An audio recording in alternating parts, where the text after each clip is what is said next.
As a candidate को यदि अमीन बन जाता है उसका फ्यूचर बताइए, किस तरह से उसका प्रमोशन होगा। तो क्या आपके पास अमीन का डिग्री था? नहीं, जैसे दो ऑप्शन था। जो आप अमीन का जो फॉर्म भरे थे उसके लिए क्या क्या क्राइटेरिया मांगा गया? कहीं ना कहीं बिहार बोर्ड वाले कैंडिडेट को काफी नुकसान हुआ होगा। जी बिल्कुल बिल्कुल। टोटल कितना नंबर का एग्जाम हुआ था? एग्जाम आपको 75 नंबर का हुआ अच्छा, था। कट ऑफ क्या रहा आपका कैटेगरी का? अमीन है 2000 ग्रेड पेपर, जी 2000 से 2400 होगा सर्वेयर के पोस्ट पर। 2400 से फिर आपको चल जाएगा 2800 ग्रेड पे, वो हो जाएगा आपको हेड सर्वेयर। तो हेलो दोस्तों, welcome back to my YouTube channel. एक बार फिर से नए ब्लॉग में हम आपके बीच हाजिर हो चुके हैं। दोस्तों आज के ब्लॉग में हमारे साथ एक व्यक्ति जुड़ चुके हैं जिनका सिलेक्शन बिहार सरकार के अमीन पोस्ट पर हुआ है। तो आज के ब्लॉग में हम आपको बताएंगे अमीन बनने की पूरी प्रक्रिया क्या रहा। तो चलिए शुरू करते हैं आज का। तो सबसे पहले सर हम आपका स्वागत करते हैं हम अपने चैनल पर। Thank you sir. आपका नाम क्या हुआ? मेरा नाम कुंदन कुमार हुआ। आप कहाँ के रहने वाले हैं? हम मधेपुरा जिला, स्टेट बिहार हो गया। अच्छा, मधेपुरा का रहने वाले हैं। अमीन बनने से पहले आप क्या करते थे? इससे पहले हम जो है अभी फिलहाल रेलवे में ग्रुप डी में है। अच्छा, इंजीनियरिंग विभाग के डिपार्टमेंट में। तो रेलवे के ग्रुप डी पोस्ट पर है ना? जी जी। कौन सा पोस्ट है? पोस्ट ट्रैकमैन हो गया है। अच्छा, ट्रैकमैन पोस्ट पर पोस्टेड थे। कब का पोस्टिंग है आपका? पोस्टिंग आपको 2018 के वैकेंसी का है। 2019 में ज्वाइनिंग हुआ था, जुलाई के मंथ में। अच्छा, 2019 में आपका ज्वाइन हुआ था। तो बताइए कि जो आपका अमीन का जो एडवर्टाइजमेंट बोलते हैं या फिर जो वैकेंसी निकला था वो कब आया था? ये सर आपको जो है 2019 में ही आया था। अच्छा, 2019 में आया था। कितना पोस्ट था इसमें? लगभग वही 1750 प्लस। ये जो अमीन पोस्ट है इसके बारे में थोड़ा बताइए, ये कौन से डिपार्टमेंट में आता है बिहार सरकार के? ये जो आपको राजस्व एवं भूमि सुधार विभाग। अच्छा, राजस्व एवं भूमि सुधार विभाग के अंतर्गत अमीन पोस्ट आता है। अमीन पोस्ट जो है वो बताइए कि इसका पे स्केल मतलब ग्रेड पे क्या है? ग्रेड पे आपको 2000 हो गया। अच्छा, 2000 ग्रेड पे है। इससे पहले जो आप थे रेलवे में थे उसका ग्रेड पे क्या था? उसका तो 1800 ग्रेड पे 1800 था। और उसका आपका प्रमोशन भी हुआ है? उसमें मेरा एक प्रमोशन होकर, अच्छा, एक प्रमोशन होकर आपका 1900 ग्रेड पे हो गया। तो फिर भी जो है आप ज्यादा बेनिफिट में है क्योंकि आपका जो ज्वाइनिंग है वो 2000 में हो रहा है ना। 2000 में इसका और बताइए, जो अमीन मान लेते हैं एज अ कैंडिडेट को यदि अमीन बन जाता है उसका फ्यूचर बताइए, किस तरह से उसका प्रमोशन होगा। तो स्टार्ट में जैसे अमीन है 2000 ग्रेड पेपर, 2000 से 2400 होगा सर्वेयर के पोस्ट पर। 2400 से फिर आपको चल जाएगा 2800 ग्रेड पे, वो हो जाएगा आपको हेड सर्वेयर पोस्ट पर। अच्छा, यानी कि इसका फ्यूचर जो है लास्ट जो आपका जो प्रमोशन है वो 2800 ग्रेड पे तक जाता है ना। अच्छा सर, ये बताइए कि जो आप अमीन का जो फॉर्म भरे थे उसके लिए क्या क्या क्राइटेरिया मांगा गया था आपसे? इसमें था कि इंटर लेवल का एजुकेशन, मतलब एजुकेशनल क्वालिफिकेशन इंटर मांगा गया था, है ना? हाँ। उसके बाद और अमीन का भी डिग्री चाहिए था। अमीन का डिग्री चाहिए था। तो क्या आपके पास अमीन का डिग्री था? नहीं, जैसे दो ऑप्शन था कि आपके पास अगर अमीन का डिग्री है अच्छा, तो उसको कुछ प्लस पॉइंट था, उसको एक्स्ट्रा नंबर दिया जाता था। एक्स्ट्रा नंबर दिया जाता था। और जो कैंडिडेट अमीन का डिग्री नहीं लिया है उसके लिए मतलब कि कोई छूट नहीं था, मतलब जनरल के तौर पर उसको सीट दिया गया था ना। चलिए, तो उसके बाद हम जानते हैं कि इसका एग्जाम कब हुआ? 2019 में आपने फॉर्म भरा, एग्जाम कब हुआ? एग्जाम आपको 2021 में हुआ। अच्छा, 2021 में एग्जाम लिया गया था ना। तो एग्जाम के लिए कितना कैंडिडेट को बुलाया गया था? एग्जाम के लिए आपको 10 गुना स्टूडेंट को बुलाया गया था।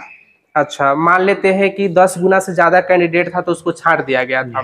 जो छांटा गया था कैंडिडेट को उसको किस बेसिस पर, उसके लिए क्या कुछ निकाला गया था? उसके लिए पहले ही नियम था, उसमें दिया हुआ था। अच्छा, कि इंटर विशेष पर इंटर का जो नंबर है उसके अनुसार आपको 10 गुना लड़का को कटअप निकाला गया था। यानी कि इंटर बेसिस पर वो जो है अपना कटअप निकाल दिया और जो कटअप के अंदर था उसको बुलाया गया 10 गुना कैंडिडेट के ना, और बाकी बात को छांट दिया गया। तो चलिए, जब आपको यानी आपका सिलेक्शन हो गया था, बताइए कि आपके कैटेगरी में लगभग कितना कट ऑफ गया था वो एग्जाम के लिए जो बुलाया गया था 10 गुना? अच्छा, हम एससी कैटेगरी में आते हैं। अच्छा, एससी तो कैटेगरी एससी में कैटेगरी में वही 72% के आसपास कट ऑफ आया था। अच्छा, 72%। एक चीज और बाइक बता एवरेज दीजिए। में। अच्छा, एक चीज और बताइए कि आप जो है जो इंटरमीडिएट किए हैं तो वो बिहार बोर्ड है या फिर सीबीएसई बोर्ड है? वो बिहार बोर्ड का। बिहार बोर्ड है, तो कहीं ना कहीं बिहार बोर्ड वाले कैंडिडेट को काफी नुकसान हुआ होगा। जी बिल्कुल बिल्कुल। क्योंकि जनरली अक्सर हम लोग देखते हैं कि जो सीबीएसई बोर्ड का जो परसेंटेज होता है, खास करके बोर्ड का ले लीजिए या फिर इंटरमीडिएट का ले लीजिए, तो वो काफी हाई रहता है बच्चों का, लेकिन बिहार बोर्ड में थोड़ा लो रहता है। तो इससे बिहार बोर्ड के जो लड़का को काफी घाटा हुआ होगा, जो कि इंटर बेसिस पर उसको बुलाया गया था कट ऑफ तैयार करके। चलिए, एग्जाम आपका 2021 में दिए, एग्जाम जो आप दिए हैं उसमें कौन कौन से विषय आपसे पूछा गया था? उसमें तो यही जनरल, मतलब जनरल जीके हो गया, जनरल नॉलेज। जनरल नॉलेज हो गया। उसके बाद आपको मैथ हो गया, रीजनिंग हो गया, और मैथ और रीजनिंग। कुछ उसमें हिंदी भी था। अच्छा, लैंग्वेज पेपर हिंदी। इंग्लिश भी था? इंग्लिश नहीं था। 2-4?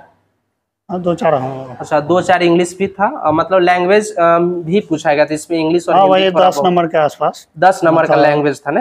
हाँ, हिंदी इंग्लिश मिला के। मैथ और रीजनिंग का वेटेज क्या था? मैथ और रीजनिंग का वेटेज आपको हो गया 25 के एवरेज में। अच्छा, दोनों मिलाकर 25 नंबर का ना? टोटल कितना नंबर का एग्जाम हुआ था? एग्जाम आपको 75 नंबर का हुआ अच्छा, था। 75 नंबर का एग्जाम हुआ था। और जो उसका एग्जाम का जो कट ऑफ बना मेरिट के लिए, वो कितने नंबर पर बना था? और उसमें भी आपको जो है कैटेगरी बांट दिया था, जैसे पार्ट ए और पार्ट बी। अच्छा, एग्जाम भी जो हुआ था उसमें पार्ट ए में, मतलब पार्ट ए में वही आपको जीके, हिंदी हो गया, फिर रीजनिंग हो गया, ठीक। आप पार्ट बी में सिर्फ मैथ था। अच्छा, पार्ट बी में सिर्फ मैथ है, यानी कि पार्ट बी क्वालिफाई करना अनिवार्य रहा होगा। हाँ हाँ। मैथ पेपर के लिए अलग से कट ऑफ निकाला गया था ना, और आपका रीजनिंग और जीके और जो लैंग्वेज था वो एक जगह अलग पार्ट में था। तो चलिए बताइए कि आपका जो एग्जाम होने के बाद जो रिजल्ट आया वो कब आया था? रिजल्ट तो 2021 में ही आ गया था। अच्छा, तो सर बताइए कि आपका जो लिखित एग्जाम हुआ था उसके लिए आपके कैटेगरी में यानी एससी कैटेगरी के लिए क्या कट ऑफ रहा? पार्ट ए का और पार्ट बी का कितना कितना कट ऑफ गया था? पार्ट ए और पार्ट बी में लगभग वही 32% के आसपास दोनों में गया था। अच्छा, 32% गया था। तो आपका जो मार्क्स था एज अ रॉ मार्क्स, वो जैसे 75 नंबर का एग्जाम हुआ जिसमें आपको कितना नंबर प्राप्त हुआ था? उसमें मेरा तो वैसे रो नंबर आया था 50% के आसपास, तो वो नॉर्मलाइजेशन करके गया था 62% नंबर। 62 नंबर आपका आया था ना? 75 में यानी 62 नंबर आप प्राप्त किए थे और आपका जो है सिलेक्शन हो गया। बताइए, सिलेक्शन हो गया तो अभी क्या क्या प्रोसेस हो गया है उसके लिए? उसके लिए वही अति डॉक्यूमेंट वेरिफिकेशन हुआ। अच्छा, डॉक्यूमेंट वेरिफिकेशन हो गया है। कहाँ बुलाया गया था आपको? आपको पटना वही आईएएस भवन जो है, जिसमें आईटीआई का काउंसलिंग कराया जाता है। हाँ, पटना में आईटीआई जो काउंसलिंग कराया जाता है, आईएएस भवन जो है। अच्छा, आईएएस भवन में आपको बुलाया गया था। डॉक्यूमेंट वेरिफिकेशन में क्या क्या मांगा गया था? डॉक्यूमेंट वेरिफिकेशन में वही सीबीटी का एडमिट कार्ड। अच्छा, फिर आपको जो नंबर जो निकला था अथी सीबीटी का, अच्छा, वो, फिर आपको जो भी अथी डॉक्यूमेंट है मैट्रिक इंटर का, कास्ट पोस्ट इनकम जो भी है वो मांगा गया था ना। तो उसके बाद आपका डॉक्यूमेंट वेरिफिकेशन हो गया, उसके बाद और क्या आगे प्रोसेस हुआ? आगे प्रोसेस यही हुआ कि मतलब वो वहाँ से जो है फाइनल लिस्ट आपको एलआरसी विभाग को दिया गया। अच्छा, एलआरसी विभाग फिर वहाँ से आपको डिस्ट्रिक्ट अलॉट किया है। कहने का मतलब है कि आपका जो है पैनल तैयार हो गया है ना? आप बताइए हमारे दर्शकों को कि आपका जो है पोस्टिंग कहाँ किया गया है? पोस्टिंग मेरा बांका जिला दिया है। अच्छा, बांका जिला में पड़ा है ना? बांका जिला में इनका पोस्टिंग हो गया है। और पोस्टिंग एक्चुअली जो अमीन है वो जनरली जिला के बाद जो है वो कहीं ब्लॉक में उसका पोस्टिंग होता है ना, तो ब्लॉक अलॉट हुआ है या फिर नहीं? ब्लॉक अभी वहाँ बांका में जाना है, रिपोर्ट देने के बाद ही वहाँ से जो आगे होगा।